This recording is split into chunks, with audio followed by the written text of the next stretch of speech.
नीलाञ्जननिभा केचित् तत्राकोसा सहस्रश चन्दनं विविधोद्धानं चित्रं चैत्ररथं यथा अतिव्रतमिवाचिन्त्यं दिव्यं रम्यं श्रियाव्रतम् द्वितीयमिव चाकाशं पुष्पज्योतिर्गुणायुतम्।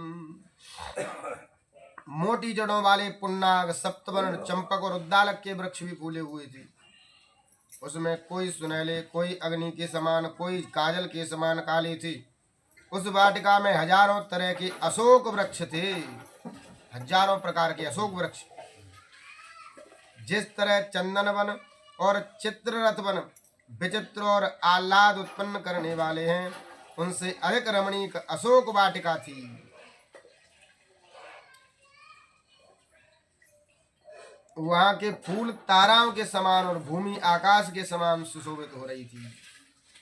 पुष्परत्न सतः चित्रम पंचमं सागरम यथा सर्वतो पुष्पते निश्चितं पादपे मधुगंधिभिः नानानिनादेदानं रम्यं मृगगणैर्दुजे अनेक गंध प्रवहं पुष्पगंधं मनोरमम् शैलेन्द्रमिव गन्धाढ्यं द्वितीयं गन्धमादनम् अशोकवनिकायां तु तस्यां वानरपुङ्गवः स ददर्शा विदूरस्थं चैत्यप्रासादमुक्षितं मध्ये स्तम्भसहस्रेण स्थितं कैलासपाण्डरम्।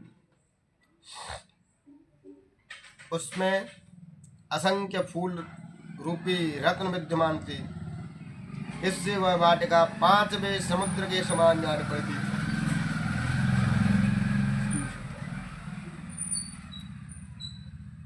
और मनोहर सुगंधी वाले वृक्ष, मृग तथा पक्षी विविध भांति की सुंदर बोली बोलते हुए उसकी शोभा बढ़ाते थे। फूलों की गंध युक्त वायु उस वाटिका को और भी अधिक मनोहर बना रही थी। थोड़ी ही दूर पर कवि श्रेष्ठ श्री हनुमान जी ने गंधमादन के समान सुगंध देने वाला एक मनोहर उद्यान देखा, जिसमें एक गोल और ऊंचा देव मंदिर बना हुआ था। उसमें 1000 खंबे थे। वह कैलाश पर्वत के समान सफेद रंग का था।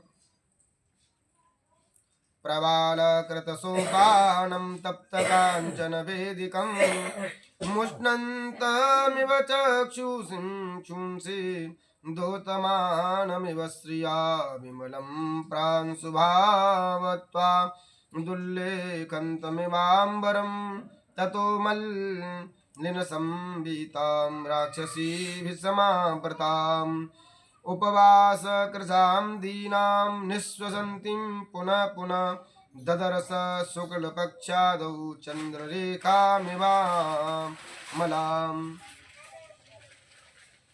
मंदं प्रख्यायमानेन रूपेण रुचिरप्रभां पिनद्धां धूपजालेन शिखामिव विभावसु।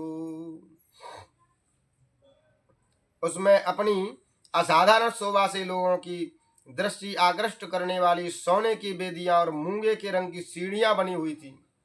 वह मंदिर अपनी ऊंचाई से आकाश का स्पर्श कर रहा था।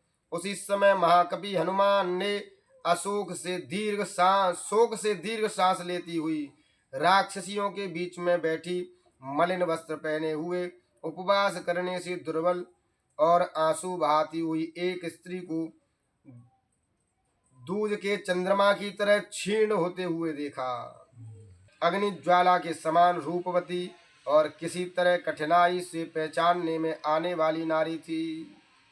न संवीतां क्लिष्टेनोत्तमवाससा शङ्खसपङ्का मनलङ्कारां विपद्मामिव पद्मिनीं व्रीडितां दुःखसन्तप्तां परिम्लानां तपस्विनीं ग्रहेणाङ्गारकेणेव पीडितामिव रोहिणीम् अश्रुपूर्णमुखीं दीनां कृशामनमसनेन च शोकध्यानपरां दीनां नित्यं दुःखपरायणां प्रियं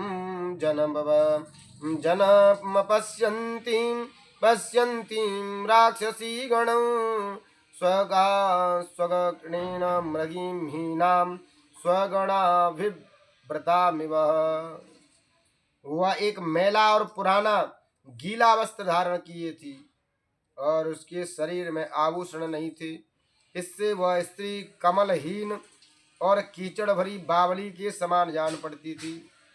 वह स्त्री अत्यंत पीड़ित होने के कारण दुर्बल हो गई थी। उसे देख करके जान पड़ता था मानो मंगल ग्रह द्वारा रोहिणी ग्रस ली गई है। दुख से दीन हो गई थी। वह उपवास करके दुर्बल हो गई थी।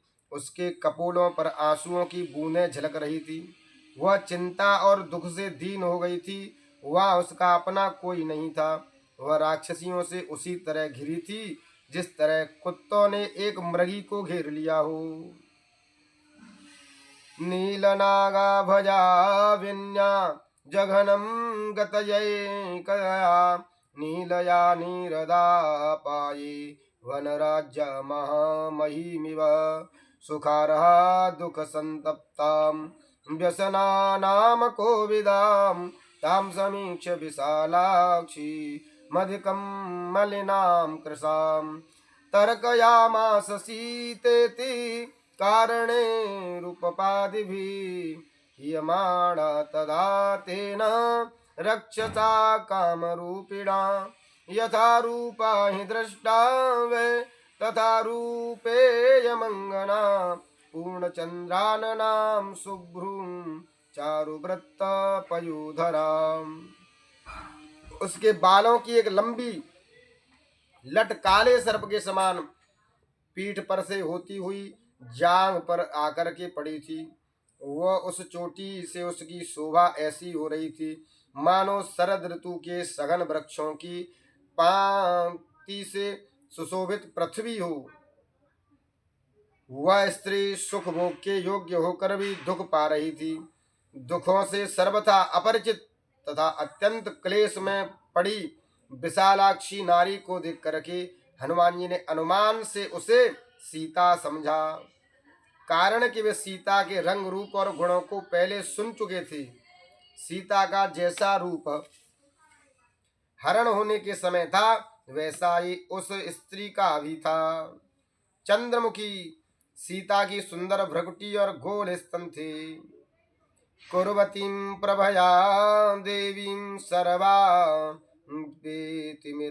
दिशा तां नीलकेशीं बिम्बोष्ठीं सुमध्यमां सुप्रतिष्ठितां सीतां पद्मफला साक्षीं मन्मथस्य रतिं यथा दृष्टां इष्टां सर्वस्य जगत् पूर्णचन्द्रग्रभामिव भूमौ सुतनुमासीनां नियतमिव तापसीं निःश्वासबहुलां भीरुं भुजगेन्द्रवधूमिव शोकजालेन महता विततेन न राजसीं संसक्तां धूमजालेन शिखामिव विभावसु। उनके प्रकाश से चारों ओर का अंधकार दूर हो गया था। उसके होठ बिंब फल के समान, कमर पतली, सुंदर पैर तथा नीलम धारण करने से कंठ